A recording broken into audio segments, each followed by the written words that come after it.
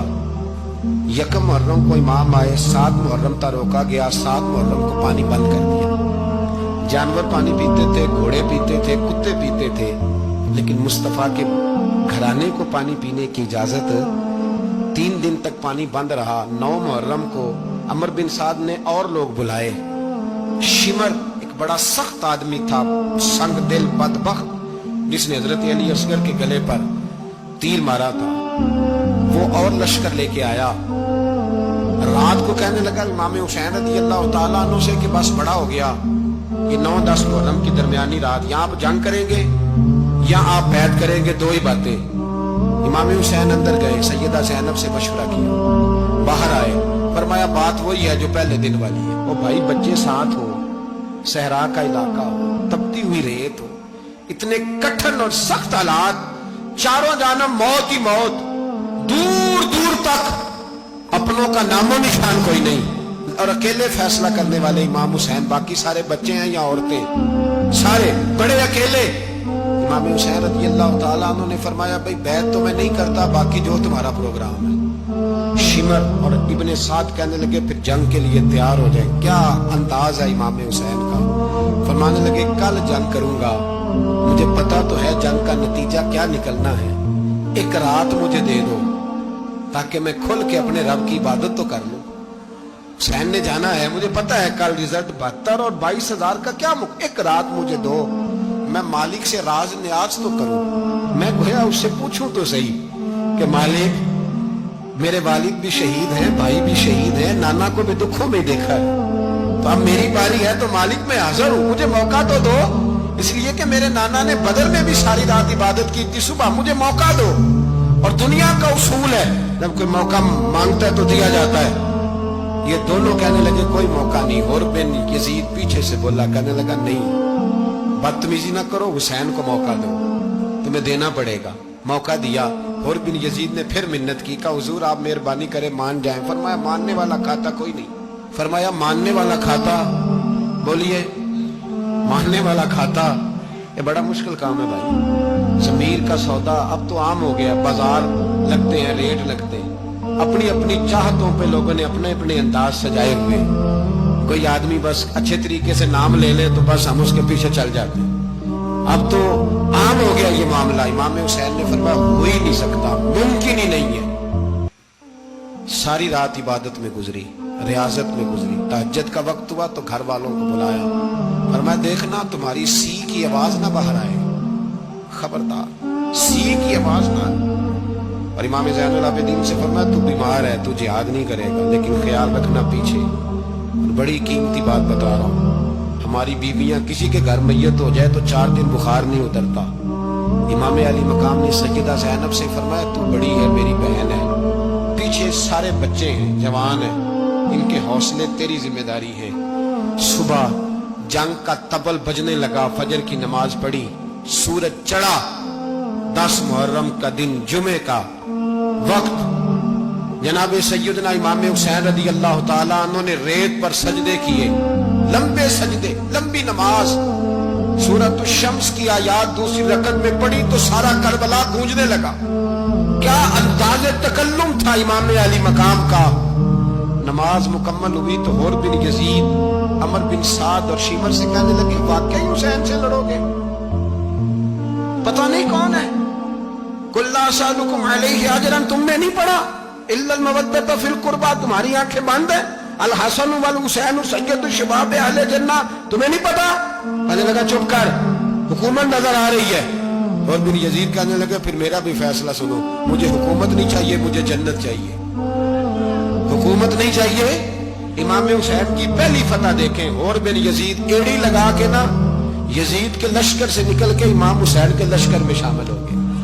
اور پہلا شخص جس نے امام حسین کو روکا، امام حسین کے نام پر پہلا سر بھی اسی شخص نے کٹایا ہے۔ لیکن یزید کی قبر پہ لعنت بھی کوئی نہیں برساتا، اس کا محل تھا بہت بڑا، لیکن جب لوگ کربلا میں امام حسین کو سلام کرنے جاتے ہیں تو قدموں میں حور بن یزید کا مزار بھی بنا ہوا، اس کو بھی سلامی دی جاتی ہے۔ اور اب ہم اکیلا حور بن یزید نہیں کہتے، ہم کہتے ہیں حور بن یزید رضی اللہ تعالی۔ اب ہم اتنی تعظیم کرتے ہیں اس حور کی۔ جناب امام حسین کو میدان میں کھڑا کیا گیا، جہاد کا طبل بجا، پہلے خدام آئے، اور سن لو آج وہ پتہ نہیں بازاری سے لوگ چڑھ گئے اسٹیجوں پہ، بازاری سے، نہ چہرے پہ داڑھی ہے نہ سر پہ کوئی کپڑا ہے، بازاری لوگ ہیں، بھاگ رہے ہیں، بازو چڑھائے ہوئے ہیں، بٹن کھولے ہوئے ہیں، تماشا بنا دیا۔ سننے والوں کا بھی اللہ ہی حافظ ہے، وہ سٹیج پہ اہل بیت کی شان بیان کرتا ہے، بھاگ کے ادھر جاتا ہے، یہ کوئی طریقہ ہے؟ سننے والوں کا بھی عجیب انداز ہے، ہر بندے کو سننے بیٹھ جاتے ہیں۔ دین مہذب ہے، تہذیب والا ہے، دلائل رکھتا ہے، دین وقار رکھتا ہے، ایسے لوگ اب دین بیان کریں گے؟ حضرت سیدنا امام حسین رضی اللہ تعالیٰ عنہ صبح جب جہاد کا وقت آیا، پتہ ہے کون کون تھے کربلا میں؟ امام حسین کے ساتھ امام حسین کے 4 بھائی تھے کربلا میں۔ کتنے؟ بول کے بتائیں۔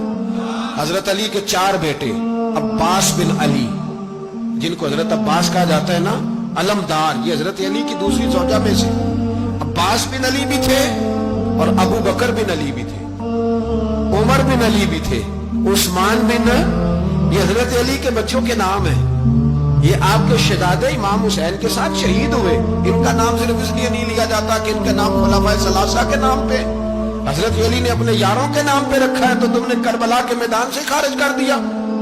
یہ تینوں شہزادے حضرت جناب سیدنا امام حسین کے ساتھ تھے، یہ بھی شہید ہوئے۔ حضرت جناب زینب امام حسین کی سگی بہن ہے، ان کے 2 بچے تھے، اون و محمد۔ جب امام حسین میدان میں جانے لگے تو جناب زینب بچوں سے کہنے لگی، نہ پہلے بھائی نہیں جائے گا، پہلے بھانجے جائے گا۔ 2 بچے شہید ہوئے۔ حضرت قاسم بن حسن امام حسن کے بیٹے تھے، وہ جب میدان میں جانے لگے تو امام حسین نے کہا، نہیں بھائی تو نہیں جائے گا، تو میرے بھائی کی نشانی ہے، میں جاؤں گا۔ تو حضرت قاسم بن حسن نے ایک تعویذ کھول کے دیا کہ ابا جی میرے والد نے کہا تھا جب بڑی مشکل آ جائے تو تعویذ کھول کے دیکھنا، تو آج بڑی مشکل آئی ہے تو میں نے تعویذ کھولا ہے، تو یہ دیکھیں کیا لکھا ہے، یہ تو رکا ہے، تعویذ ہے ہی نہیں۔ جب کھول کے دیکھا تو اس پہ لکھا تھا، قاسم اگر حسین پہ کوئی کڑا وقت آ جائے تو بیٹا کے آگے آگے رہنا، اگر کڑا وقت میرے بھائی پہ کبھی آ جائے نا، دیکھنا اس کے آگے آگے چلنا، اسے حسن کی کمی نہ محسوس ہو، پائیاں جہاں ساکھ نہیں کوئی جے وچ خار نہ ہوئے۔ سیدنا امام حسین پہلی دفعہ کربلا میں اس وقت روئے جب یہ رکا، آپ نے دیکھا تو فرمایا ٹھیک ہے، اگر حسن کی یہ وصیت ہے تو میں نے زندگی میں اگر ان کی ہر بات مانی ہے اب بھی مانوں گا، تمہیں اجازت ہے۔ جناب قاسم بن حسن 16 سال کا جوان جب میدان میں نکلے تو ہائے ہائے پتہ نہیں کہاں سے آ گئی ہے۔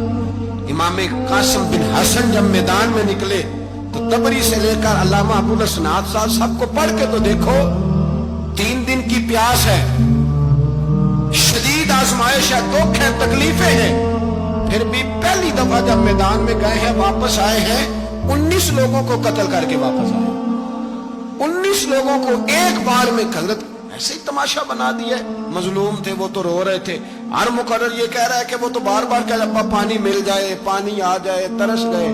خدا کا خوف کرو، یہ دلیر لوگ تھے، ان کی باتیں آج بھی پڑھ کے دلیری پیدا ہوتی ہے، دلیری پیدا ہوتی ہے، دلیری۔ سناؤ قصہ خیبر کو، تمامی اپنے بچوں کو، علی کی داستان سن کے دلوں سے ڈر نکلتا ہے، علی کی داستان سن کے دلوں سے یہ جو بچے ڈر رہے ہیں نا، وہ چمگادڑ آ گئی، کاکروچ آ گیا، یہ خوف نکل جائے گا اگر حضرت قاسم بن حسن کی بات سنیں گے۔ درجنوں لوگ آپ نے قتل کیے۔ ایک دفعہ آئے، کہا چاچا یزید کا لشکر تو بڑا بزدل ہے، اگر چند قطرے پانی میرے حلق سے گزرے تو میں سارے کاٹ کے لے آؤں گا آپ کے پاس، چند قطرے۔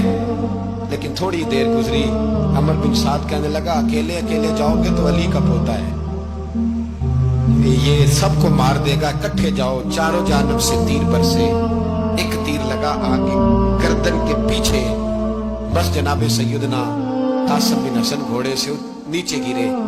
جناب زینب حوصلہ کر کے آنسو سمیٹ کے کہنے لگی، میں دیکھ رہی ہوں پردے کے پیچھے سے حسین میرے بھائی کا بیٹا گر گیا ہے، جا اسے اٹھا کے لا۔ حضرت امام حسین ان کو اٹھا کے لائے تو امام حسین نے سینے سے لگایا ہوا تھا تو ان کے پیر، ان کا قد لگتا تھا امام حسین سے زیادہ ہے، اٹھا کے لایا، لٹا دیا گیا۔ امام حسین کے اپنے بڑے بیٹے میدان میں نکلنے کو علی اکبر نام ہے۔ جب جن لوگوں نے حضور کو نہیں دیکھا تھا وہ جب کہتے نا ہم نے نبی پاک کا دیدار نہیں کیا تو بتاؤ کس طرح کے تھے، تو بتایا جاتا تھا کہ جناب علی اکبر کا دیدار کرو، ہم شبیہ مصطفیٰ۔ اور جب وہ گلیوں میں نکلتے تھے تو عورتیں چھتوں پہ چڑھ جاتی تھی۔ جناب علی اکبر رضی اللہ تعالیٰ عنہ تلوار لے کے میدان میں نکلے، جوان بیٹے دینے بڑے مشکل۔ او یارو رٹا کیا ہے یہ تو بتاؤ کہ ظالم آدمی حکمران ہے یار، یہ رٹا ہے؟ ایک ظالم کا رستہ روکنا ہے اس رٹے کے لیے؟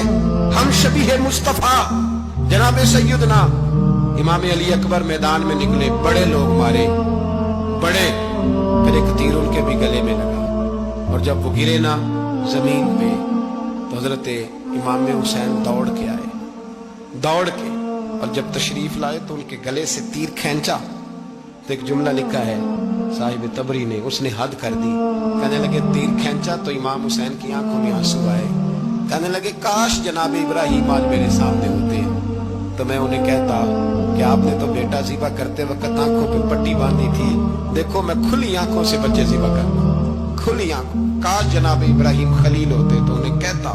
جناب علی اکبر بھی شہید ہوئے۔ حضرت علی اصغر کو تو اچانک اٹھایا تھا امام حسین، باہر نکلے، گردن پہ تیر لگا تو 6 مہینے کا بچہ وہ بھی شہید ہوا، خون اچھالا آسمان کی طرف تو کہا مولا دیکھ لے، میں نے 6 مہینے والا بھی نہیں بچایا، وہ بھی دے دیا ہے۔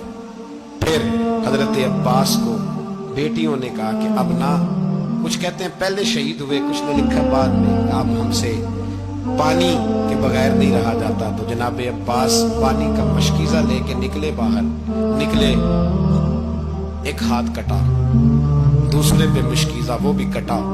دیکھ لو میں پس منظر پہ ہوں ابھی تک، میں بتا رہا ہوں کہ جہاد کس کے خلاف تھا؟ ظالم حکمران کے خلاف، ظالم کافر کے خلاف نہیں، مشرک کے خلاف نہیں۔ حضرت امام حسین رضی اللہ تعالیٰ عنہ نے ہر جگہ ایک ہی بات کی کہ یزید شرابی ہے تو بچے کٹوا دوں گا، شرابی کو ووٹ، یہ ایک نہیں، ہر کتاب میں یہ لکھا، ہر کتاب میں، اور ہر مسلک کی کتاب۔ یزید چونکہ مجرے دیکھتا ہے، رنڈیوں کا ناچ دیکھتا ہے، بچے کٹوا دوں گا، اس کے ہاتھ میں ہاتھ۔ امام حسین نے فرمایا چونکہ اللہ کی حدوں کو توڑتا ہے، حقوق اللہ پامال کرتا ہے، حدود اللہ، بچے کٹوا دوں گا لیکن اس کے ہاتھ میں ہاتھ۔ سارا دن خود مجرا دیکھنا اور 10 محرم کو 2 دیگیں پکا کے حسینی بن جانا، سارا سال خود گند مند کرنا، شرابیوں کے ساتھ رہنا، اور 10 محرم کو 2 آنسو بہا کے یاد رکھنا۔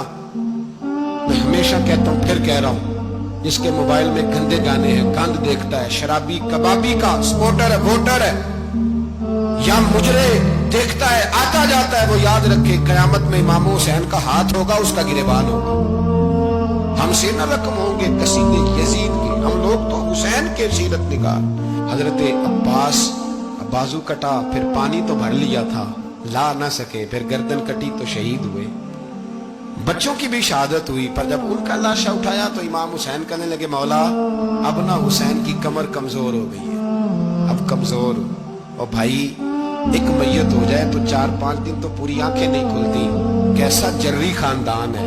تھوڑی دیر گزری تو امام علی مقام نے پٹکا باندھا، سر پہ دستار باندھی، مولا علی کی تلوار پکڑی، نبی پاک کا امامہ باندھا، اور گھوڑے پہ سوار ہوئے تو کہنے لگے زینب گھر تیرے حوالے اور میں اللہ کے حوالے، گھر تیرے حوالے اور میں۔ اور پھر امام حسین نکلے، امام علی مقام نکلے۔ راوی کہتے ہیں کہ یہ جلوہ پہلے بھی بڑے سونے تھے، پر آج جو رنگ دیکھا وہ کبھی نہیں دیکھا۔ کیا انداز تھا، جدھر جاتے نعرہ لگاتے تو حد ہو جاتے۔ اتنے لوگ امام حسین نے کاٹے، اتنے کاٹے، پھر واپس پلٹ کے آئے اور کہنے لگے زینب ذرا پردے کے پیچھے سے دیکھ تو صحیح میری بہن، ان بزدلوں کو جرت ہی نہیں ہو رہی حسین کے مقابلے میں آنے، ایک دوسرے کو دھکا دیتے، تو جا تو جا، پھر اکٹھے وار ہوئے۔ یہ کون ہے کٹا ہوا، لباس ہے پھٹا ہوا، یہ دل یقین حسین ہے، نبی کا نور عین ہے۔ پھر چاروں جانب سے تیر برسے تو امام علی مقام چونکہ نماز کا وقت ہو گیا تھا، اترے گھوڑے سے، خون بہ رہا تھا، گرم ترین ریت سے تیمم کیا، سر سجدے میں رکھا، اور جب شمر آپ کی گردن کاٹنے لگا تو کہنے لگے ٹھہر جا ذرا رب سے ایک بات کر لینے دے۔ اور پھر بولے امام حسین، کہنے لگے مالک تو اب بتا کہ حسین سے راضی ہے کہ ناراض ہے، تو بتا۔ تو پھر ایک آواز آئی، یا ایتھا النفس مطمئنہ ارجعی الی ربک راضیۃ مرضیہ، فرمایا نفس مطمئنہ واپس آ جا، تو اللہ سے راضی ہے، اللہ تجھ سے راضی۔ امام حسین وہاں شہید ہو گئے۔ اب یہ قافلہ امام حسین کا سر کاٹ، ذرا دیکھنا غور کرنا، سر کاٹ کے نیزے پہ رکھا ہے، جسم کربلا میں پڑا ہے، عورتوں کو گھوڑوں پہ بٹھا کے لے جایا گیا یزید کے دربار میں۔ یزید پہلے عبید اللہ ابن زیاد نے بدتمیزی کی، پھر یزید نے کی۔ سعودی عرب کا ایک مولوی بول رہا تھا، سعودی عرب کا، ان سے بھی بڑا عشق ہے، جس نے تقریر سننی ہو میرے پاس ہے۔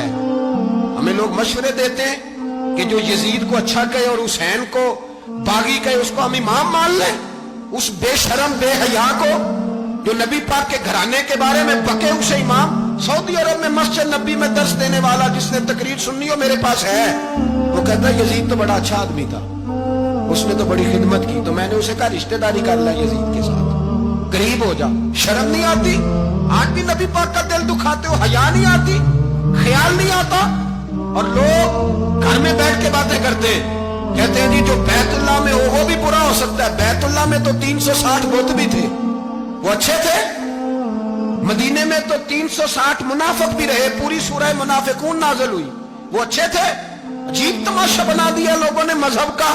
کہتا ہے یزید نے تو بڑی خدمت، تو عبید اللہ ابن زیاد نے قتل کیا۔ بے شرمو، اگر عبید اللہ ابن زیاد نے بھی قتل کیا تھا تو حکومت کس کی تھی؟ تو پھر یزید نے عبید اللہ ابن زیاد کو سزا کیوں نہیں دی، بلکہ ایک جگہ 2 گورنریاں دی اس کو؟ یہ حال کیا۔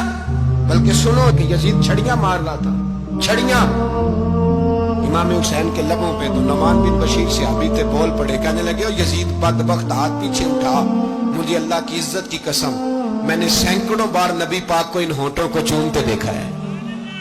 حضرت جناب زینب عورتوں کے مجمع میں پیچھے ہو کے بیٹھی ہیں، یزید کے پاس جب پہنچا لشکر، تو یزید کہنے لگا دیکھو اللہ نے مجھے عزت دی اور میرے مخالفوں کا کیا حال ہوا۔ تو بی بی زینب بول پڑی، اتنے صدمے سہے پر آواز توانا ہے، جاندار ہے، جاندار۔ ہمارا کسی بندے سے جائیداد کا رٹا نہیں، ہم تو چاہتے ہیں امت اکٹھی ہو جائے، لیکن جو بندہ نبی پاک کی ماں کو دوزخی کہے، حضور کے باپ کو جہنمی کہے، یزید کو امیر المومنین کہے، اس کے ساتھ اتفاق رائے کر لیا جائے، یہ مذہب ہماری سمجھ میں نہیں آتا، بالکل نہیں آتا، قطعاً نہیں ہماری سمجھ میں آتا۔ کیسے اتحاد کر لیا جائے؟ یہاں تو میرے بھائی جو ہمارے ابا کا مخالف ہو اس سے اتحاد نہیں ہوتا، اور جو نبی پاک کے والد کو دوزخی کہے اس سے اتحاد ہو جائے۔ کہتے ہیں جی وہ جی اتنی فرقہ واریت ہو گئی، ہم کس مسجد میں جائیں؟ 60 پارٹیاں پاکستان میں رجسٹرڈ ہیں جو الیکشن لڑتی ہیں، کبھی کسی بندے کو ٹینشن نہیں ہوئی کہ کس کے پاس جائیں کس کے پاس نہ جائیں، کبھی نہیں کو بولا کہ اب وہ بھی کھڑا ہو گیا، وہ بھی، کوئی ٹینشن نہیں۔ مذہب کی باری ٹینشن ہو جاتی ہے، اتنا بڑا مذہب ہوتا ہے بھائی، غلط بندے بھی آ ہی جاتے ہیں بیچ میں، تھوڑا پہچان کے چلنا پڑتا ہے صحیح کون ہے اور غلط۔ اور یہی تو ہمیں امام حسین نے بتایا ہے کہ مذہب کے اندر ہی تم نے شناخت کرنی ہے کہ بندہ ٹھیک کون ہے اور بندہ غلط۔ یہی تو کربلا ہے، یہی تو امام حسین نے بتایا، کفر اسلام نہیں، حق اور باطل۔ تو سمجھیے گا حضرت سیدہ زینب نے جب سنا نا کہ یہ کہہ رہا ہے کہ مجھے اللہ نے عزت دی، تو جناب زینب بولی، نعمان بن بشیر کہتے ہیں بی بی بولی، اتنے صدمے ہیں پر جناب زینب بولی اللہ اکبر، اس انداز میں بولی کہ پہلے قرآن مجید کی آیت پڑھی، کہنے لگی وَتُعِزُّ مَن تَشَاءُ وَتُذِلُّ مَن تَشَاءُ بِيَدِكَ الْخَيْرُ إِنَّكَ عَلَىٰ كُلِّ شَيْءٍ قَدِيرٌ۔ اور پھر کہنے لگی یزید تو بکتا ہے، کہتا ہے کہ تو عزت والا ہو گیا، یہ تیری حکومت ہے، 4 دن گزرنے دے، تجھ پہ کوئی لعنت بھی نہیں برسائے گا، اور میرے بھائی کا قیامت تک ممبروں میں اور خطبوں میں ذکر ہوا کرے گا، وقت گزرنے دے۔ جب جناب بی بی زینب بول رہی تھی تو حضور کے نابینا صحابی پاس بیٹھے تھے، جناب نعمان بن بشیر کا ہاتھ ہلایا، ہلا کے کہنے لگے کیا علی آ گئے؟ تو علی کی آواز لگتی ہے، جبریل امی بول رہے ہوں جیسے، حکمت کی گوہر رول رہے ہوں جیسے، دربار دمشق میں بی بی زینب کا خطاب، منبر پہ علی بول رہے ہوں جیسے۔ میرے بھائی بس کربلا والا قافلہ تو مدینے پہنچ گیا، 3 سال یزید نے حکومت کی، شرابیں عام ہو گئی، مکے پہ حملہ ہوا، خانہ کعبہ کا غلاف جلا، مدینے پہ اس نے حملہ کیا، 3 دن مسجد نبوی میں اس نے گھوڑے باندھے، مسجد نبوی میں صحابہ کو نکال کے اپنا اس نے امام مقرر کیا، لیکن پھر امت نے اسے قبول نہ کیا، پھر وہ رسوا ہوا اور آج تک وہ رسوا ہے۔ لیکن امام حسین کا نام کل بھی زندہ تھا اور آج بھی۔ درس یہ ہے، پیغام یہ ہے، پیغام یہ ہے، یاد رکھو موت تیزی سے آ رہی ہے، ہمارے ساتھ والے دائیں بائیں والے سب چلے گئے، اسی طرح نمبر لگے گا، ایک دن اعلان ہوگا، ضمیر کے قیدی بن کے زندگی نہ گزارو، بالکل نہ گزارو، یہ تھوڑی سی زندگی ہے دنیا سجن المومن، حق بات کرو، حق پہ ڈٹنا سیکھو، دین سمجھو، خبردار رسول پاک صلی اللہ علیہ وسلم کے دین میں ظالم، جابر، فاسق، فاجر کی کوئی گنجائش خطر نہیں ہے، اپنے آپ کو سمیٹو، اپنے آپ کو سنبھالو، دین میں اپنا کردار ادا کرنے کی کوشش کرو، دین طلب کرتا ہے ہم سے کہ ہم نے دین کو کیا دیا ہے، امام حسین نے سارا گھرانہ دین کے لیے دے دیا، ہمارا جو بچہ کسی کام کا نہیں رہتا اسے مدرسے داخل کراتے ہیں، ہم نے دین اتنا کمزور کر دیا ہے کہ عالم اگر شور نہ کرے، عالم اگر شور نہ کرے، زور نہ کرے، گھٹن والا ماحول ہو گیا، مذہب کی پوزیشن کمزور کر دی۔ اب جہاں تک اس بات کا تعلق ہے جی فرقے ہو گئے، تو میرے بھائی یہ کوئی اتنی خطرناک بات ہے، یہ کوئی اتنا مشکل معاملہ نہیں ہے، یہ تو امام حسین نے بتا دیا تھا کہ یزید کے طور پر ایک غلط فرقہ کھڑا ہو گیا ہے، لہذا اس کا مقابلہ کرنا ہے، اس میں کوئی بری بات ہے، لیکن ایک سبق ہے بزرگوں کا کہ اگر سچی بات بھی نہیں کرنی تو پھر اس منبر کا حق ادا نہیں ہوتا، جو سچ بولے وہ حسینی ہے، جو ظالم کے سامنے کھڑا ہو جائے وہ حسینی ہے، جو مصلحت کوش ہو، جو کہے ٹائم نہیں، گراؤنڈ ریالٹی نہیں، حالات نہیں، طبیعت نہیں، موقع نہیں، تو ابھی امام حسین کے پیغام کو نہیں سمجھا۔ میں بہت سارے بزرگوں کا نام اس لیے نہیں لیتا کہ لوگ ایسے نہ کہیں کہ کسی کا نام کیش کرایا جا رہا ہے، لیکن میں نے سارے مناقب پڑھے ہیں،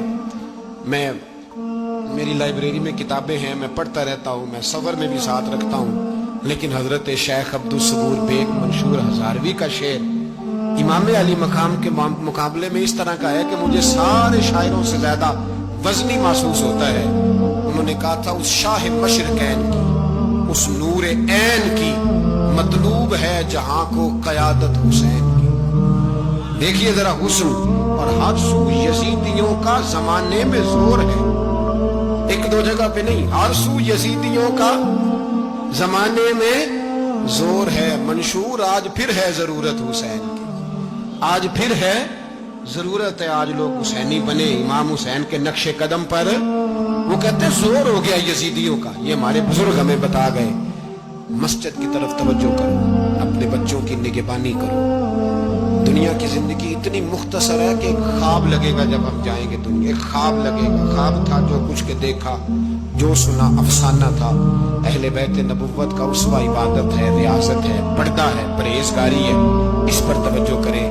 جن کی بچیاں سر نہیں ڈھانپتی وہ 10 محرم کو بے شک دیگ نہ پکایا کریں، جو لوگ قرآن شریف پڑھنے کے عادی نہیں وہ بے شک امام علی مقام کا ذکر نہ کریں، اس لیے کہ امام حسین نے سر سجدے میں کٹایا ہے اور تلاوت نیزے کی نوک پہ بھی جاری رکھی ہے۔ دین کے ساتھ اپنے آپ کو جوڑو، دیندار بنو، رسول اللہ کی غلامی اختیار کرو، ورنہ یہ زندگی کچھ ایسا وقت بھی لاتی ہے کہ جب زندگی بوجھ بن جاتی ہے۔